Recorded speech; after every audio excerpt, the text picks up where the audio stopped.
Hi, everyone, and welcome back to The Stylish Bride, the podcast dedicated to making sure you are dressed, styled, and down the aisle.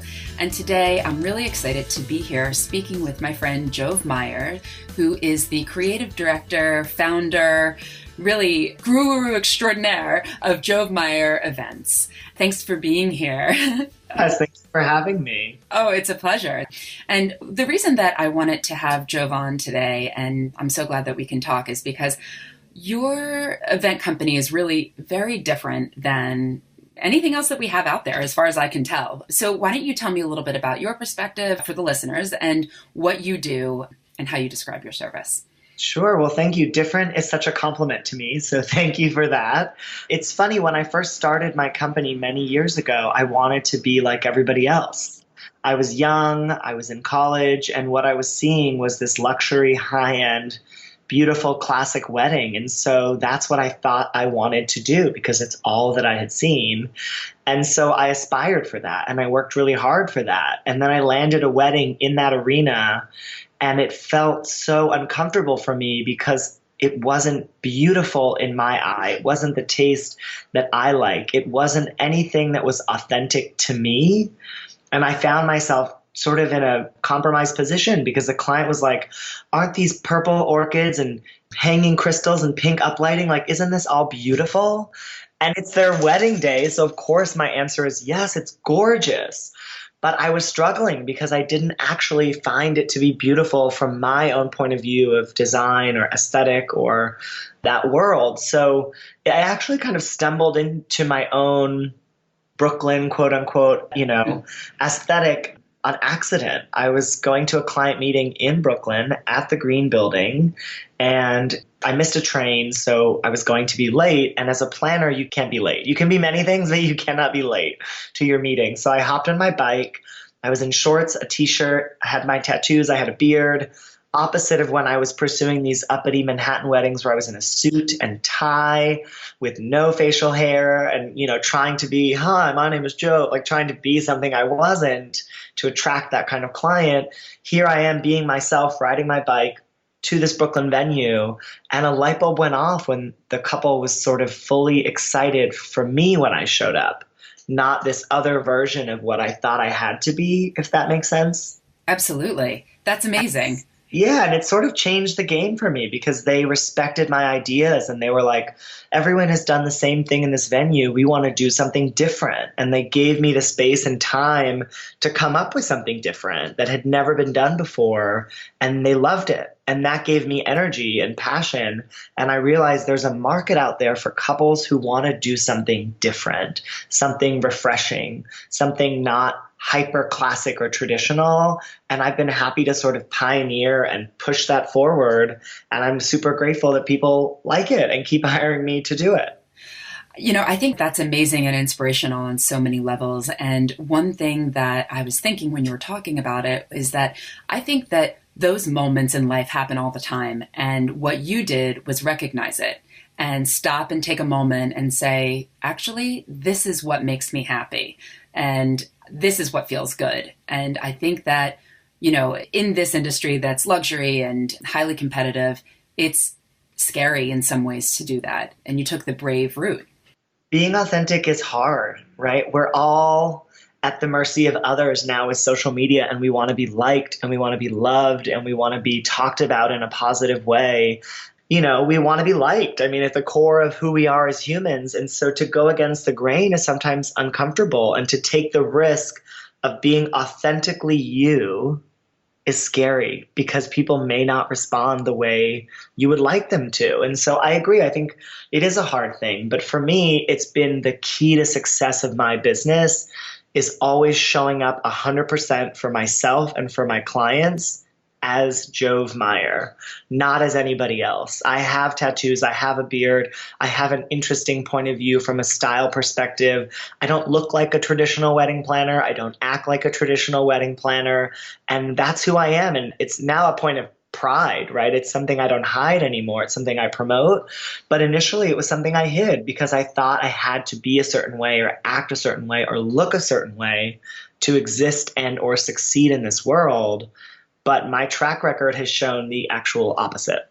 That's amazing. It's so refreshing to hear that. And I think that the hardest part is actually trying to figure out what that is in yourself, because Totally. when you take off the lens of having to fit in and be what everyone else thinks you should be, or what you put out there in social media or whatever it is, it can be scary and intimidating and like, oh my God, what is it? Yeah. It can be very scary because it's comfortable to sort of be liked by everyone or to do what everyone else sort of has already approved, or the model that you've seen that's worked for other people. But to me, it's the most fulfilling to be myself. And every time a client comes out to hire me, it's sort of validation that I'm doing something right, and that in living in my authentic self and my style and my design and in my ways authentically, with passion and kindness, of course, it's validated every time a couple hires me or every time a client hires me. It's like you're doing something right. And that gives you the fuel to keep being true to yourself and to keep pushing the boundaries of design and of saying like, well, do we really need to do this at a wedding? Do we really have to do it that way? Could we try to do something this way? And it's been really fun and exciting to watch myself grow into myself and evolve over the years, from sort of a more timid, scared wannabe to who I am today, which I'm sure will continue to evolve as I grow older. Now, do you think that that point of view and your perspective has led you to more unique couples? I think, when we were chatting before the interview, we talked about inclusionary. That's sort of being inclusive and having all types of people represented. Do you think that they've been drawn to you because of that? I think so. I think for a long time, there's been one image of a wedding, right? Of a beautiful wedding. And it's a skinny white couple that's very wealthy at a high-end establishment with really over-the-top opulence, everything.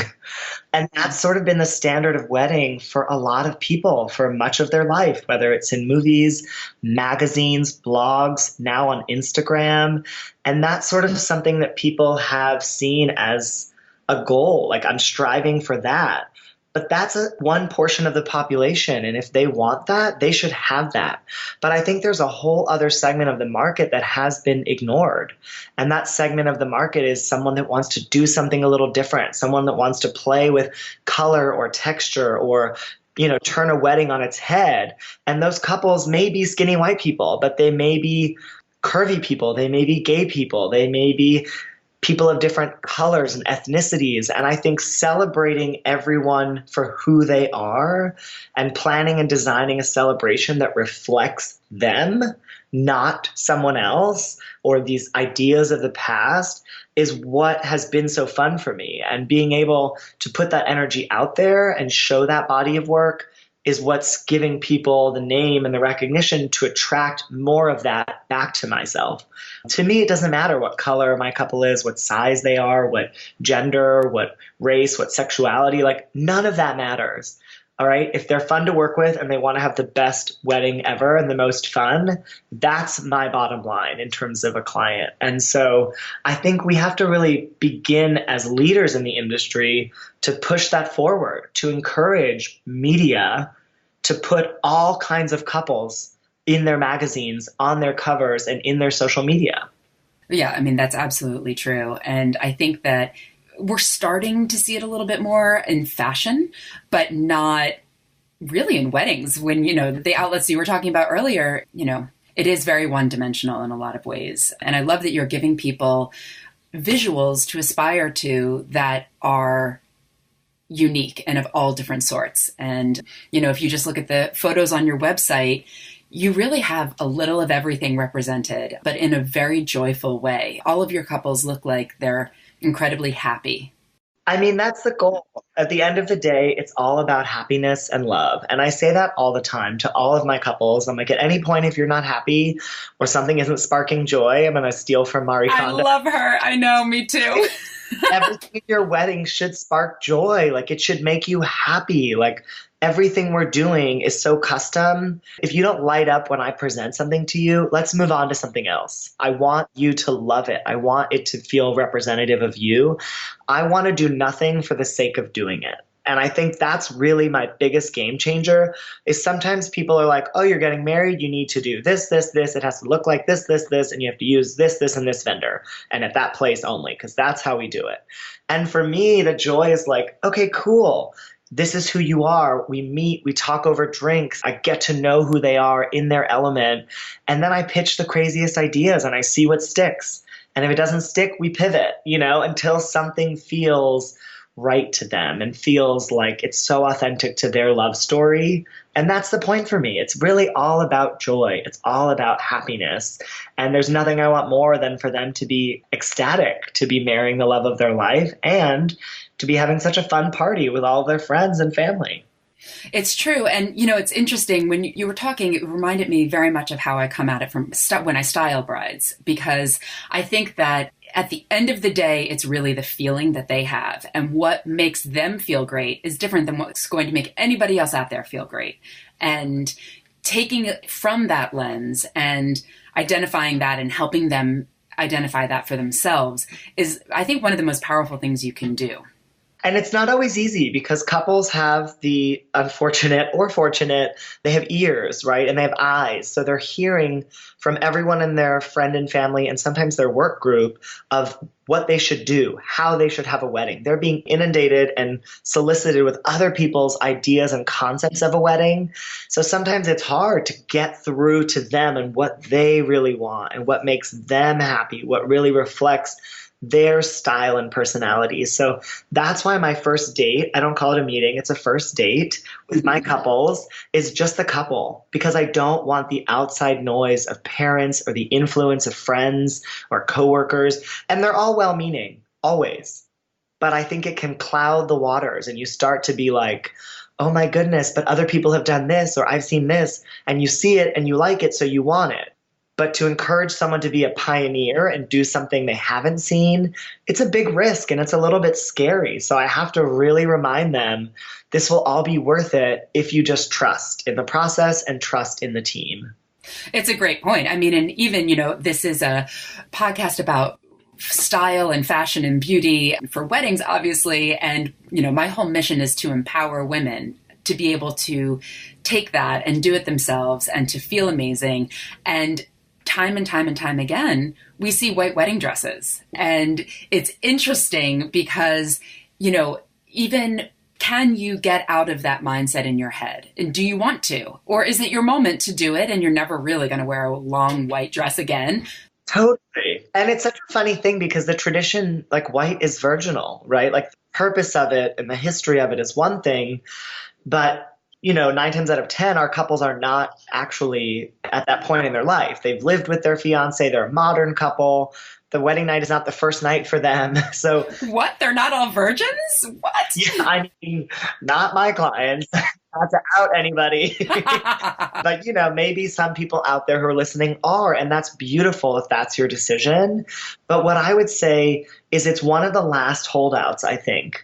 Is the white dress is what you've grown up seeing in movies and in fairy tales it's sort of like I will have a white dress and I will walk down an aisle. Like it's sort of the one thing, even with my couples who are wanting to push the envelope or do something different, sometimes it is the hardest part. But the dresses they do respond most to on my website or my Instagram are my brides who went with color or pattern or texture. They're always like, that's so beautiful. And I'm always like, you could do it too. Right. And they're like, well, maybe, maybe not. And then they're like, oh, but for someone else, it's cool, but not for me. You know what I mean? And I'm like, okay, well then let's do white or gold or ivory or a pattern. It's interesting because I see the tide moving to wanting something other than white. But then there's this instinct that pulls back, right? Like I have to wear white. It has to be long. It has to be pretty. Like has to be romantic. Like it's this funny battle that I'm seeing with our couples in terms of that. Or even it has to be a dress. Whereas we had 2 beautiful brides that didn't wear dresses, right? They wore like a beautiful pantsuit or a short dress or a skirt. Like, what I always tell couples is like the outfit that you pick, like wearing a white dress doesn't guarantee a successful marriage, right? What you wear on your wedding day doesn't mean by any way, shape, or form that you will be happy down the road in your marriage, right? What matters is that it represents you, you feel great in it, and you can dance in it. Like those are my three top things that I say because it's true. There's no correlation between what you wear, wearing white and having a successful married life. None. Right. Zero. Right? So go crazy, have fun. You can wear white, in the summer in the Hamptons or on the beach in California. Yeah. And when you're advising same-sex couples, I know you've done lots of women and men. How do you talk to them about helping them get started on the fashion parts of it? I mean, because I think women, they can both wear wedding dresses. One can wear a suit, one can wear a wedding dress. Like, how do you work through that part? Because there really isn't a model. There isn't history on which to fall back on. I think with same-sex couples, I have to take the lead from their relationship. I can't make any assumptions because every same-sex couple is different. I think particularly for women, it also ultimately comes down to their family support. So unlike a straight couple where there's typically no problems, a man is marrying a woman, everyone is happy, right? But when you have same-sex couples, there is often family feelings or drama around that from someone in the family. Not always. Sometimes same-sex couples are fortunate to have their parents involved and supportive and loving, but more often that's not the case. And so we've had many examples. We had two brides. When I hung out with them, when I met them, when we had our first date, when we had follow-up meetings, they're super casual. They're not leaning into feminine style at all. They lean more into masculine style, and they like pants and they like suits and they don't like dresses and they don't like heels and they don't dress up ever. But somehow for their wedding, they both wore classic, beautiful white wedding dresses. And it was interesting because I pushed them and I said, why are we doing this? Who is this for? And ultimately, in the months of getting to know them, it's for a family member who ultimately didn't support the union because it was same sex. So they did it to make other people feel as comfortable as possible, anything to take the focus off the controversy. Of course, it's not controversial, but you know what I mean? Like anything to make everyone else happy so they could marry the love of their life. And do you think that in turn made them more happy? I don't know. I think it's a hit or miss situation. I think if it didn't really matter to them, if it's like one small thing that I could do to make someone else more comfortable, but I can still marry the love of my life, I'll do it. To me, it's really sad because you're not being true to who you are. And there's nothing wrong with their love. Their love is beautiful and they chose each other and they're being married to one another in a loving, happy relationship. So the fact that gay people have to think more about every detail of their wedding to please straight people to get their approval is unfair to me. It's not really right? Whereas I had another couple, two women, who paid for the wedding themselves and they were a little bit older. And so they wore whatever they wanted and they wore teal and blue. They didn't wear any white and they wore, a jumper and a suit. And to me, that's who they were. And the fact that they showed up as themselves on the wedding day was so exciting. Whereas these other brides, they showed up as themselves, but hiding part of who they really were through their wardrobe. Yeah. And I mean, I think that, in some ways it's like whatever you feel is going to help you get through that day, and it's unfortunate that they have to look at it like that. But, if that armor in some way helped them feel comfortable and happy and under less scrutiny, then so be it. But I agree with you that it is a little bit sad. When you have two men, how much do you think, and I can tell you what I've done in the past, I always say coordinate but don't match. Do you feel the same way? I don't feel strongly because every same-sex couple with two men that I've worked on is so different. Some people marry themselves. Some people marry their polar opposite. And so I like to reflect that in fashion. So if there are two men who spend every day together, they do everything together, they are the same people, I'm like, listen, if you want to match on your wedding day because you match every day in your real life, then you should do that. But let's find a way to make it personal, whether it's the bow tie or the shoes or the lining of the jacket if they're wearing one. But I really take the lead from them because not everybody is the same. And I also want to know, are you interested in surprising one another, or are you more interested in coordinating and doing this together? That's really the starting point, right? Like, are you going shopping together or separately? And that's where I take the lead from them. And then really quickly right away, they know, oh no, we're involved in each other's fashion, or I want to be surprised.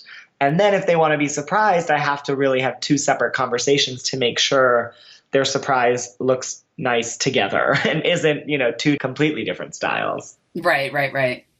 And are you seeing these couples in general, are you seeing them have wedding parties, or are they kind of ditching the wedding party? It's a mixed bag, but I'm finding it not as common, not nearly the same as sort of straight couples who are having either really large wedding parties or none, is what I'm finding at the moment. And for my same-sex couples, I'm not seeing a lot of wedding parties. I'm seeing, if anything, one best friend on each side, but it's not like 12 and 12 or 7 and 7. It's pretty opposite, actually. Yeah, it's interesting. I think you're right. I have several couples right now that don't have a wedding party at all. They'll have one sister, brother, and then I have the people with 10, 12, 15. So it really does depend. I think we're seeing a trend in the industry in general. But I would imagine that if you had a same-sex couple that was having so much difficulty with their own, figuring out what they should wear, and it's complicated, outfitting a wedding party would just be the last thing you would want to do. Absolutely. And I always tell everyone, having a wedding party sounds really lovely, but it's a lot of work. And unfortunately, human beings are inherently selfish. And somehow on your wedding day, they're going to make it about them. They don't even mean to, but they're going to be hungry. They're going to be thirsty. They're going to need a steamer. They're going to need all these things. And instead of being focused on yourself, you are going to be focused on them. And so I always try to make it, super simple. Like if you need one person, cool. But maybe have a squad, maybe just have a friend group. Like you don't have to have a wedding party. You don't have to put yourself through that strain if you don't want to. I mean, if you do, totally, you do you always. But don't feel pressured to do it because other people are doing it, because it is more work at the end of the day. And it is more people to be responsible for. You've invited them to be in your wedding party. You are their host. They will have needs, and you will not necessarily be at the front of that, Oh, I know. When we're there on the wedding day, sometimes brides will say to me in advance, oh, we don't need help for the wedding party. We have 15 of them, but they're fine. I'm like, actually, they're not. And yeah, it's a lot of work, most often more than the bride. Yeah, and they don't even realize they're doing it. That's the thing. And there's no bad intention. There's no sort of like ill will, but they can't help it. They see people around them. It's the wedding day. They're stressed out. They make it all about them. And they're like, help me. I need you. Do this for me. Like something takes over them. And it's like, it's not about you. Maybe take a step back and realize that. But often we can't have that conversation. I mean, if something needs to get done, you're doing it, I'm doing it, we're doing it, Absolutely. And hopefully they won't know about it. But, Yes. That's a whole different episode. So I think that really what this all boils down to from what I'm hearing from you is celebrating the love of the couple, which is what it should always be about. And I would say every planner out there would say the same thing, but really finding what makes each couple unique, whether it's the fashion or the details of the event or all of it, and celebrating that. And I think that the fact that you're giving people something else, a different perspective and something new and fresh and different to look at, I think is a really wonderful gift that you're giving to our industry. Oh, thank you. I appreciate that. I mean, I want people to be happy, and I don't want them to feel stuck in a mold that doesn't speak to them, their style, their personality, their aesthetic. And I feel really lucky that there is a part of this industry that wants something different, that doesn't lean into classic or traditional, that they want something fresh, they want something modern, they want something bright or colorful or textural. And I love it. It is so much fun to push the boundaries of design and functionality and what a wedding can be. If you really strip away everything, I tell clients always, everything is flexible as long as you give people food and alcohol. Right? So like, that's our starting point. I'm like, as long as there's food and drink, we're good to go. Otherwise, like everything is up for negotiation and everything is up for discussion. And we don't have to have white and we don't have to lean into tradition. Like, let's go crazy. Let's do something totally different and fun and fresh and push the boundaries if you're into that. Or let's do a tonal wedding where everything is one color but different tones if you're into that. Like I'll push them as far as they let me. And oftentimes it's also about pushing the mother if the mother's involved. She also has an idea of what a wedding should be based on her own wedding if she's married, based on her friends, what their opinion will be if they're used to going to country club weddings and now they're in some warehouse in Brooklyn. They're like, wait a minute. So it's interesting. The dynamics around change are also very interesting. Oh, it's true. I think that everyone who works in this industry should have a license as a shrink in some way, some sort of degree in psychology or psychiatry, because 100%. Yeah, it's really what it all comes down to. I mean, every decision comes at the thought process of other people's opinions and then your own opinion and mixing everything together. So yes, we all are a little bit shrink, a little bit psychologist, a little bit designer, a little bit planner, a little bit therapist, right? Like, yep, a little bit best friend, and yeah. We wear many, many hats. It's totally true. It's true. Well, thank you so much, Jove. It's been awesome talking to you and hearing all about this really amazing business that you've started and all of the incredible things that you're doing in our industry. And thank you. My pleasure. Thank you for thinking of me, and thank you for having me on and sharing my voice with your crowd, and it's been really fun. Well, thank you. So thanks everyone for listening and tuning in. I hope you got a lot out of this, as I certainly did. And if we have not answered some questions that you have, or if you have anything that you're thinking about, please reach out. You can find me on Instagram at The Stylish Bride, and you can find Jove on Instagram at Jove Meyer, and we would love to hear from you. So please do. And don't forget to subscribe to the podcast wherever you get your podcast from so you don't miss a tip on how to be dressed, styled, and down the aisle. Bye for now.